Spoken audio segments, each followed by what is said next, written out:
Good morning, dear students. Hope all of you are healthy and fine. Myself, Amy Kundalia, and today I will teach you Hindi. बच्चों, session 2021 का हिंदी का यह पहला class है. आज हम लोग हिंदी व्याकरण के पहले अध्याय भाषा के बारे में पढ़ेंगे. भाषा. बच्चों, जैसा कि हम सब जानते हैं कि मनुष्य एक सामाजिक प्राणी है. वह समाज, घर, परिवार, माता पिता, भाई बहन के बीच रहता है. वह अकेले नहीं रह सकता है. वह सबके साथ रहकर अपने मन की खुशी, गम, परेशानी, सुख, दुख आदि बांटता है. इस तरह अपने मन के भावों और विचारों को दूसरों को व्यक्त करना और दूसरों के मन के भावों और विचारों को स्वयं ग्रहण करना भाषा कहलाता है. बच्चों, मनुष्य ही नहीं, पशु पक्षी भी अपने मन के भावों को प्रकट करते हैं, लेकिन उनकी भाषा हमारी भाषा से अलग है. वे विभिन्न आवाज़ों और संकेतों से अपनी भावनाएं प्रकट करते हैं. केवल मनुष्य ही ऐसा प्राणी है जो भाषा के माध्यम से अपने मन के भावों का आदान प्रदान करता है. तो केवल बच्चों, संसार में सिर्फ मनुष्य ही है जो भाषा का प्रयोग करता है. आप देखो, इस चित्र में बच्चे आपस में बात कर रहे हैं, कुछ लोग हंसी मजाक कर रहे हैं. इस तरह से विभिन्न माध्यमों के द्वारा वे अपने भाव को व्यक्त कर रहे हैं. तो बच्चों, अब हम भाषा की परिभाषा को जानेंगे कि भाषा क्या है.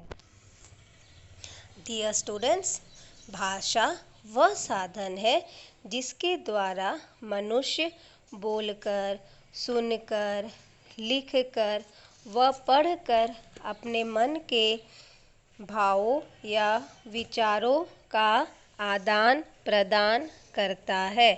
अर्थात अपने मन के भावों और विचारों को वह बोलकर, सुनकर, लिखकर व पढ़कर प्रकट करता है.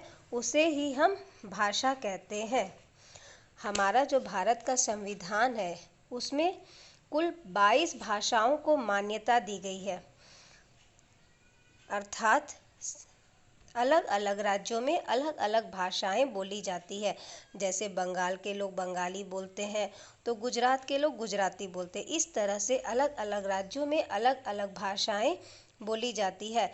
तो हमारे भारत के संविधान में कुल 22 भाषाओं को मान्यता दी गई है. जैसे असमिया, बांग्ला, बोडो, डोगरी, गुजराती, हिंदी, कन्नड़, कश्मीरी, कोंकणी, मैथिली, मलयालम, मणिपुरी, मराठी, नेपाली, उड़िया, पंजाबी, संस्कृत, संथाली, सिंधी, तमिल, तेलुगु, उर्दू. इस तरह से कुल 22 भाषाओं को मान्यता दी गई है. हमारे देश में सबसे ज़्यादा बोली जाने वाली भाषा हिंदी है. इसलिए हिंदी को राष्ट्रभाषा एवं राजभाषा के रूप में मान्यता दी गई है. अर्थात हिंदी को भारत की राष्ट्रभाषा और राजभाषा माना गया है. बच्चों, अब हम लोग जिस माध्यम से भाषा को या अपने मन के भावों को दूसरों को व्यक्त करते हैं, उसके अलग अलग माध्यम हैं. जैसे कि मौखिक अर्थात बोलकर या सुनकर अपने विचारों को व्यक्त करना या दूसरे के विचारों को समझना. जैसे आपने इस चित्र में देखा कि संगीत के द्वारा वह अपने विचार व्यक्त कर रहा है, तो दूसरे चित्र में एक व्यक्ति रेडियो सुन रहा है, अर्थात वह सुनकर दूसरे के विचारों को ग्रहण कर रहा है. इस तरह से सुनकर या बोलकर अपने विचारों को व्यक्त करना मौखिक भाषा कहलाता है. भाषा का दूसरा रूप है, वह है लिखित भाषा. लिखित भाषा अर्थात लिखकर अपने मन के भावों को व्यक्त करना. जैसे पत्र लेखन, या फिर हम लोग आजकल मोबाइल का बहुत यूज़ करते हैं, तो व्हाट्सएप, ईमेल, ये सब लिखित भाषा का उदाहरण है. अब हम भाषा के तीसरे रूप को देखेंगे जिसे हम सांकेतिक भाषा कहते हैं। सांकेतिक भाषा मतलब न तो लिख कर न बोल कर अपने विचार को व्यक्त करना, कई बार हम इशारों या संकेतों के द्वारा अपनी बात दूसरों तक पहुंचाते हैं, उसे ही हम सांकेतिक भाषा कहते हैं। जैसे कभी हम गुस्सा होते हैं तो हम बोलना नहीं चाहते हैं तो हम अपने चेहरे के भाव को प्रकट करते हैं। इस तरह से इन भावों को हम सांकेतिक भाषा को उदाहरण देंगे। बच्चों, आपने कभी कभी देखा होगा कि हम लोग रोड क्रॉस करते हैं तो वहाँ पर ट्रैफिक सिग्नल होता है, तो जो यातायात नियंत्रित करने वाला सिपाही होता है वो संकेतों में ही इशारा करता है, खड़े रहो, जाओ। इस तरह से यह सांकेतिक भाषा का उदाहरण है। इसके अलावा और एक उदाहरण मैं आप लोगों को दे सकती हूँ, जैसे कि हम लोग परीक्षा कक्ष में बोलने की आज़ादी नहीं होती है, तो हमें अगर किसी बच्चे से कुछ चाहिए तो हम उससे इशारे में ही मांगते हैं। इस तरह से यह सांकेतिक भाषा का उदाहरण है। तो डियर स्टूडेंट्स, भाषा के कितने प्रकार हुए? 3। यस, मौखिक, लिखित और सांकेतिक। मौखिक भाषा बोलकर अपने विचारों का आदान प्रदान करना, लिखित भाषा लिखकर अपने विचार को व्यक्त करना और सांकेतिक भाषा इशारों या संकेतों में अपने विचार को व्यक्त करना। अब dear students, now you have to write the definition of मौखिक भाषा, लिखित भाषा एंड सांकेतिक भाषा।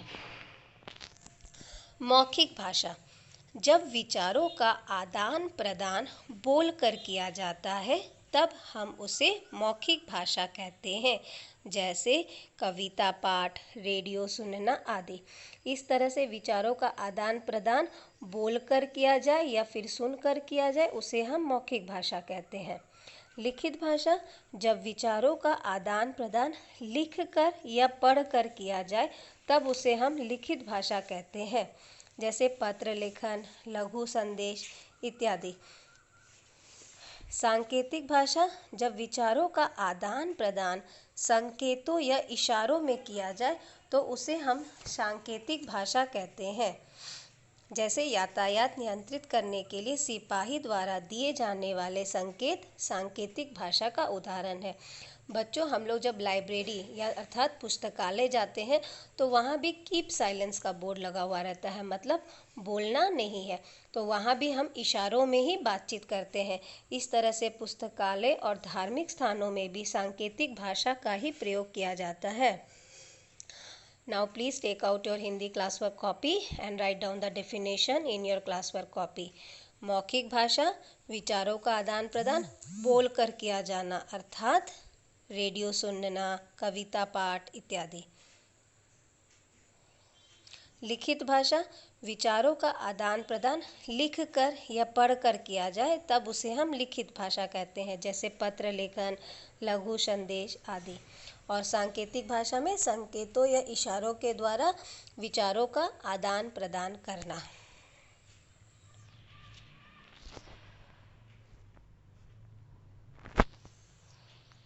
भाषा को जानने के बाद अब हम देखेंगे कि बोली क्या होता है। तो बच्चों, भाषा का मौखिक रूप बोली कहलाता है। भाषा का मौखिक रूप को हम बोली कहेंगे। यह एक तरह से सीमित क्षेत्र में प्रयोग किया जाता है। जैसे कि आपने कभी कभी अपने आस पड़ोस में देखा होगा कि कोई दूसरी भाषा में बात कर रहा है, जैसे बंगाली, गुजराती, इस तरह से। तो यह जो हो गया, ये मतलब सीमित क्षेत्र में इसको प्रयोग किया जाता है, जैसे कि मैथिली, भोजपुरी, पहाड़ी। इस तरह से किसी भी क्षेत्र विशेष में प्रयोग की जाने वाली भाषा को हम बोली कहते हैं। आप समझ गए बच्चों कि बोली क्या हुआ, भाषा और बोली में क्या अंतर है।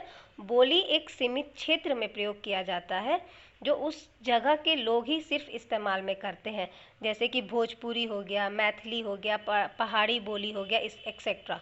इस तरह से आप इसको लिखेंगे कि भाषा का मौखिक रूप बोली कहलाता है। किसी भी क्षेत्र विशेष में प्रयोग की जाने वाली भाषा को हम बोली कहते हैं, जैसे भोजपुरी, मैथिली, खोटा, पहाड़ी इत्यादि। स्टूडेंट्स, अब आप यहाँ देखोगे कि मैंने कुछ वाक्य लिखे हैं, जैसे गीता गाना गा रहा है, मोहन खा रही है। ये तो बहुत अजीब लग रहे हैं सुनने में। अच्छा, दूसरे वाक्य हम पढ़ते हैं। गीता गाना गा रही है, मोहन खा रहा है। अब आपको समझ में आया कि कहाँ पर क्या गलती है। जी हाँ, ऊपर के दोनों वाक्य अशुद्ध है और नीचे के दोनों वाक्य शुद्ध है। ये अशुद्ध वाक्य है, ये शुद्ध वाक्य है, इसकी जानकारी हमें कैसे होगी? तो इसकी जानकारी हमें व्याकरण से होगी। व्याकरण हमें भाषा के सही रूप की जानकारी देता है कि क्या शुद्ध है और क्या अशुद्ध है। जैसे कि गीता गा रही है, अर्थात गीता स्त्रीलिंग है तो उसके साथ हमें क्रिया भी स्त्रीलिंग का ही प्रयोग करना है। मोहन जा रहा है, अर्थात मोहन पुल्लिंग है तो उसके साथ पुल्लिंग क्रिया का ही प्रयोग करना है। तो इस तरह से जो हमें स्त्रीलिंग और पुल्लिंग क्रिया का जो प्रयोग करना है, इसकी जानकारी हमें व्याकरण देता है। तो अब हम जानेंगे कि व्याकरण क्या है। व्याकरण भाषा का शुद्ध रूप है जो हमें लिखना, बोलना और पढ़ना सिखाता है। अर्थात व्याकरण वह साधन है जिसके द्वारा हम भाषा का शुद्ध बोलना, पढ़ना और लिखना सीखते हैं। मतलब भाषा का हमें शुद्ध ज्ञान व्याकरण से होता है। व्याकरण हमें उसकी कैसे उसका प्रयोग करना है उसकी जानकारी देता है। तो अब आप व्याकरण की परिभाषा लिखेंगे। भाषा के शुद्ध रूप का ज्ञान कराने वाले शास्त्र को व्याकरण कहते हैं, जो हमें भाषा को शुद्ध रूप में बोलना, लिखना और पढ़ना सिखाता है। तो हमें व्याकरण से भाषा की पूर्ण जानकारी प्राप्त होती है। व्याकरण जान गए तो अब हमें जानना होगा कि लिपि क्या है। प्रत्येक भाषा का लिखने का अपना अलग अलग ढंग होता है। किसी भाषा में लिखते समय हम कुछ संकेतों या चिन्हों का प्रयोग करते हैं।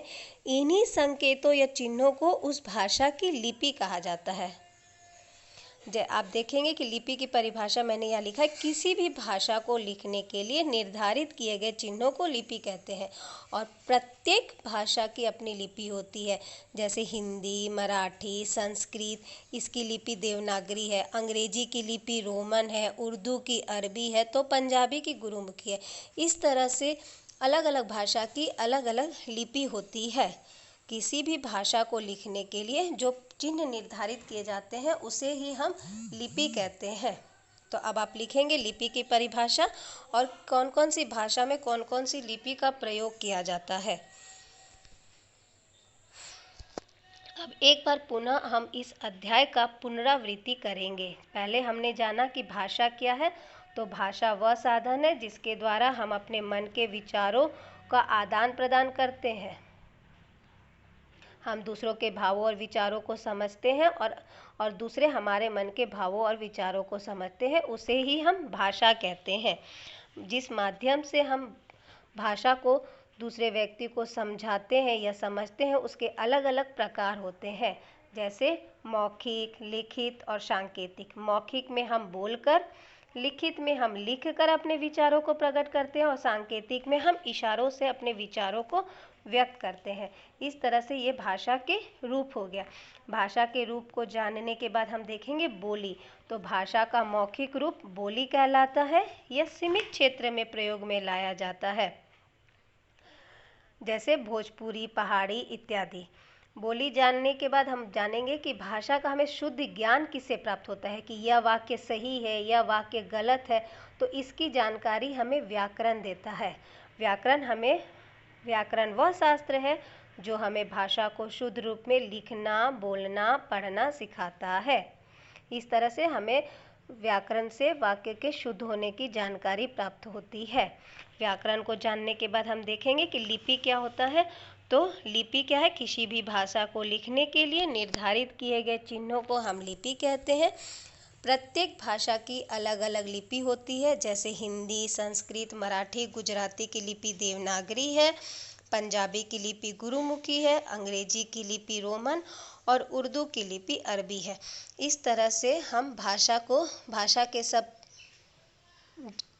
को हम जान गए हैं। अब हम इसके पाठ 1 के एक्सरसाइज को हम ग्रामर की पुस्तिका में करेंगे। धन्यवाद।